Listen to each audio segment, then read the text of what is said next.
1711 میں ایک سائنسدان پیدا ہوا جرمنی میں، ایڈورڈ ہیوم، وہ 1778 میں مرا ہے۔ تو نیوٹن نے یہ بتایا کہ یہ کائنات ایک سائنٹیفک طریقے سے چل رہی ہے، ایک آٹومیٹک سسٹم ہے جس کے تحت چل رہی۔ وہ خدا کا منکر نہیں تھا۔ ہیوم نے آ کر خدائی کا انکار کیا۔ انہوں نے کہا جب 2 اور 2 4 ہے تو کسی خدا کو ماننے کی کیا ضرورت ہے کہ اس نے 2 اور 2 کو 4 کیا؟ ہم دیکھ رہے ہیں سب کچھ آٹومیٹک ہو رہا ہے، کوئی خدا نہیں ہے۔ سب سے پہلے دہریت کا تصور اس شخص نے دیا کہ اللہ کوئی نہیں ہے، یہ سب خود بخود ہو رہا ہے، خود بخود ہو رہا ہے۔ پھر 1809 میں وہ ڈارون پیدا ہوا۔ اس کی تھیوری میں نے جا کے ساری دیکھی، اس کا میوزیم ہے پورا لندن میں، اس کا پورا میوزیم ہے، سارا میں نے جا کے دیکھا۔ اس نے ایک اور ہی چوچا چھوڑ دیا، ان کا ایک سیل پانی کے کہیں کنارے کہیں سے آ گیا، کیسے آ گیا؟ وہ بڑھتے بڑھتے بڑھتے یہ سب کچھ بن گیا، یہ انسان بن گیا، یہ پہاڑ بن گیا، پتھر بن گیا۔ اس میں بھی کوئی نیکی بدی کا کوئی تصور نہیں ہے، آٹومیٹک پیدا ہوا، لہذا چلو بھی ٹھیک، خود بخود ہو گیا، جو مرضی کرو، جو مرضی کرو۔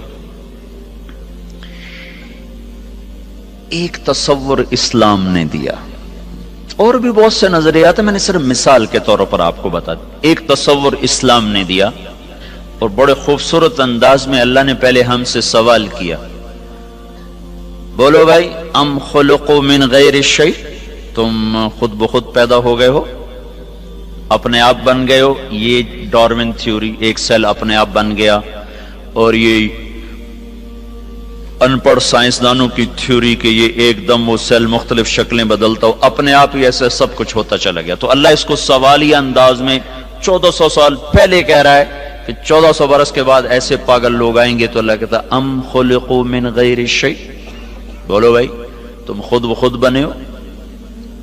تو اس کا جواب تو آج کی سائنس نے دے دیا ہے کہ نہیں، خود بخود تو نہیں بنی۔ پھر اللہ دوسرا سوال کرتا ہے، ام ہم الخالقون، کیا تم اپنے خالق خود ہو؟ اب تو نے اپنے آپ کو خود بنایا ہے۔ اس کا جواب بھی نفی میں ہے، ہم نے اپنے آپ کو خود کہاں بنایا؟ ہمیں تو 4 سال کی عمر میں پتہ چلا کہ ہمارا کوئی وجود ہے۔ تو اللہ تیسرا سوال کرتا ہے، ام خلق السماوات والارض، یہ زمین آسمان تم نے بنایا ہے؟ دیکھتے نہیں کیسے ترتیب سے ہے۔ ایک تھیوری ہے نا، پھر آپ ہی بن گیا، خود بخود بن گیا۔ اس نظریے کو بھی سائنس نے آ کر 1948 میں غلط ثابت کیا۔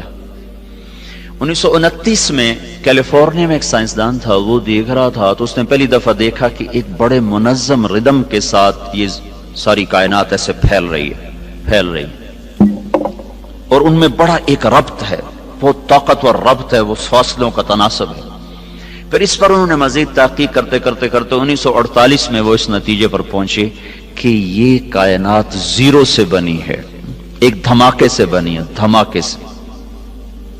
میں ساہیوال میں تھا، ایک بچہ آیا میرے پاس، FSC کا، اس کے کان پر کا ہیڈ فون سا تھا، کہا جی یہ انٹرنیٹ سے جڑا ہوا ہے، اس وقت 700 لڑکے آپ کی بات سنیں گے جو آپ مجھ سے کریں گے۔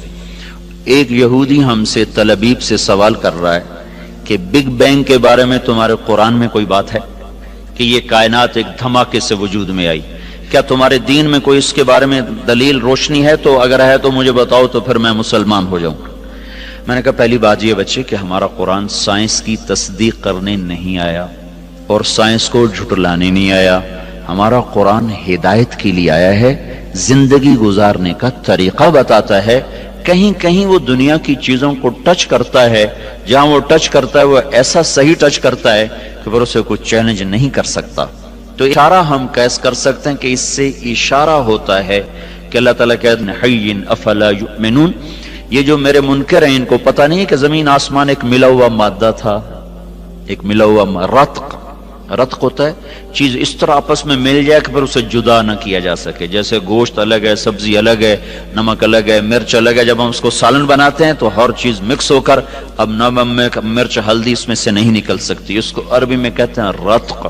کانتا رتقن، یہ سب کچھ ملا ہوا تھا، اور فتق اس کو الگ الگ کر دیں، ففتقناہما، پھر ہم نے اس کو پھاڑا اور اس کو دھماکے کے ساتھ ہم نے اس کو پھیلانا شروع کیا۔ 1948 میں عصر کے بعد وہ آیا، کہنے لگا جی وہ یہودی مسلمان ہو گیا ہے، اس وقت سن کے چلا گیا، پھر عصر کے بعد اس نے آ کر مجھے بتایا کہ وہ مسلمان ہو گیا ہے۔ تو ہمارے پاس یہ نظریہ نہیں ہے کہ آپ ہی بن گئے، ہمارے پاس یہ نظریہ کہ اس کو اللہ نے بنایا ہے اور ایک نظام کے ساتھ۔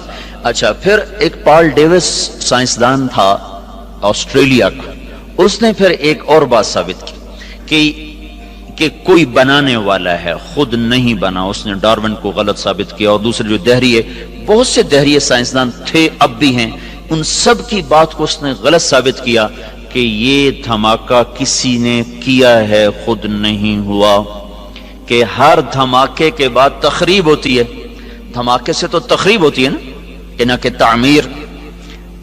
اگر میں جا کے ابھی اپنے مسجد میں کہوں کہ ہم وہ بیٹھے تھے لارنس کالج کی مسجد میں، وہاں ہوا دھماکہ، ہر لڑکا اڑتا ہوا اپنے بیڈ پہ جا کے بیٹھ گیا اور پرنسپل جا کر اڑتے ہوئے اپنے آفس کی سیٹ میں فٹ ہو گئے، کوئی مانے گا اس کو؟ مول صاحب پاگل ہو گئے ہیں، کسی بات کبھی دھماکہ بھی ایسے منظم طریقے سے ہوا؟ دھماکے سے تو توڑ پھوڑ ہوتی ہے، نہ کہ اس سے کوئی شکل وجود میں آتی ہے یا کوئی تعمیر وجود میں آتی ہے۔ یہ کائنات میں واحد دھماکہ ہے جس نے اتنے خوبصورت انداز میں کائنات کو وجود دیا کہ کوئی یہ ماننے پہ تیار نہیں ہے کہ یہ دھماکہ اتنا عقل مند تھا۔ دھماکہ تو پاگل پن ہوتا ہے نا، ٹھا ہوئی اور یہ ادھر گیا وہ ادھر گیا۔ تو اس نے نا پھر ایک سیکنڈ کو نا 1000 حصوں میں تو تقسیم کیا جا سکتا ہے، 1000 سے آگے پھر وہ تقسیم نہیں ہوتا۔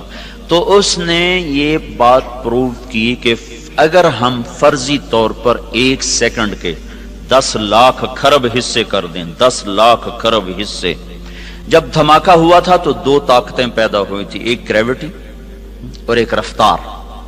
ایک رفتار پیدا ہو کے دھماکے سے چیز پھیلتی ہے نا، ایک دم ابھرتی ہے۔ تو جب وہ تھا تو اس میں 2 طاقتیں پیدا ہوئیں، ایک کشش گریوٹی، ایک رفتار سپیڈ۔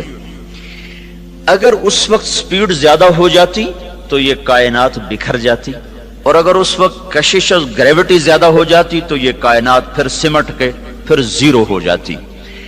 اس میں اگر 1 سیکنڈ کے 10 لاکھ کھرب حصے کیے جائیں اور 1/10 لاکھ کھرب سیکنڈ کے برابر اگر رفتار بڑھ جاتی تو کائنات بکھر جاتی، اور اگر گریوٹی بڑھ جاتی تو کائنات زیرو ہو جاتی۔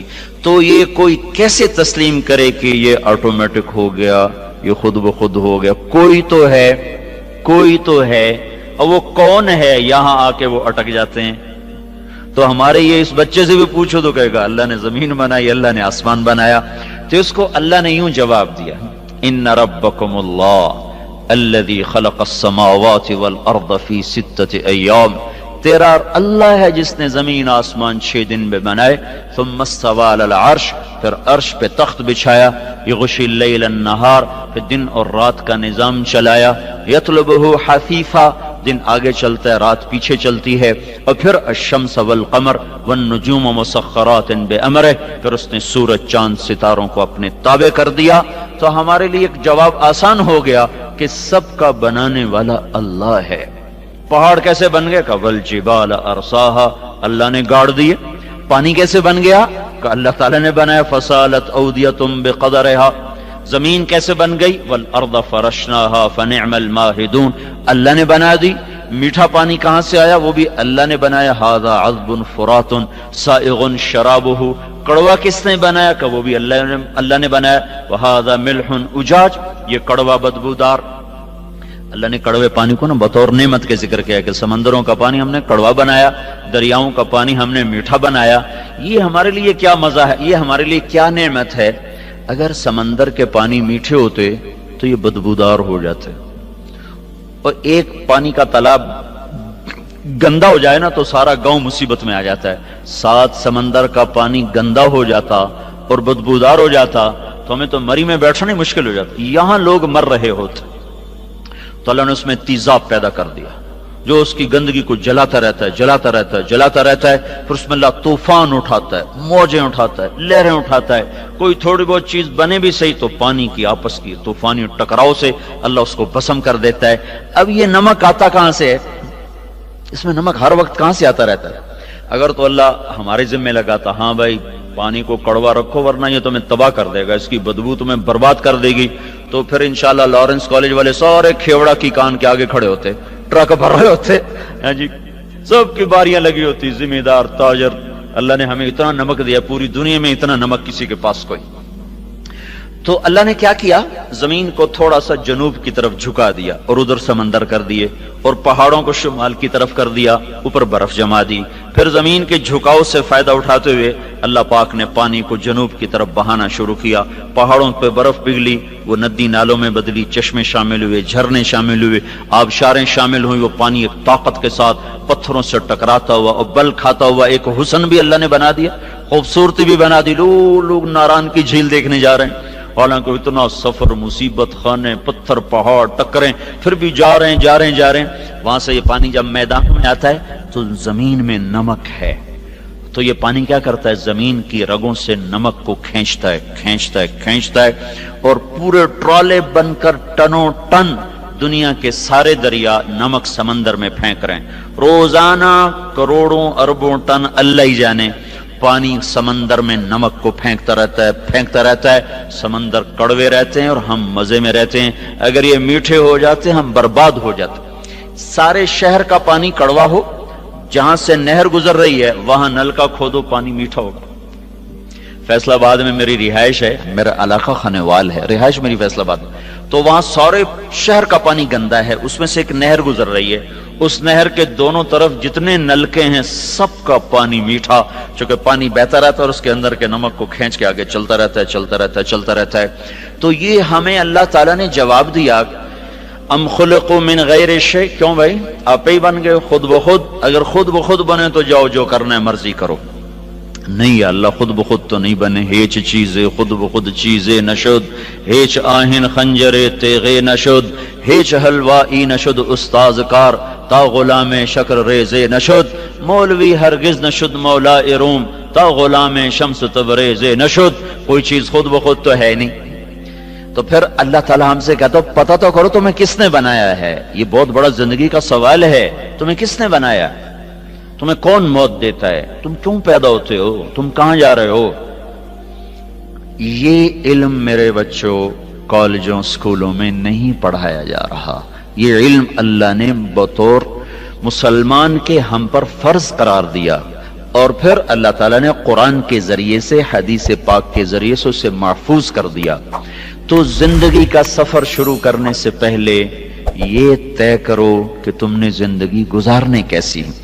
تم اچھے ڈاکٹر بنو، اچھے انجینئر بنو، اچھے سائنسدان بنو، یہ ہماری ضرورت ہے، لیکن تم اچھے انسان بنو، اچھے مسلمان بنو، یہ تمہاری زندگی کا مقصد ہے۔ تمہارے اس اچھا بننے پر ہماری زندگی کا دار و مدار۔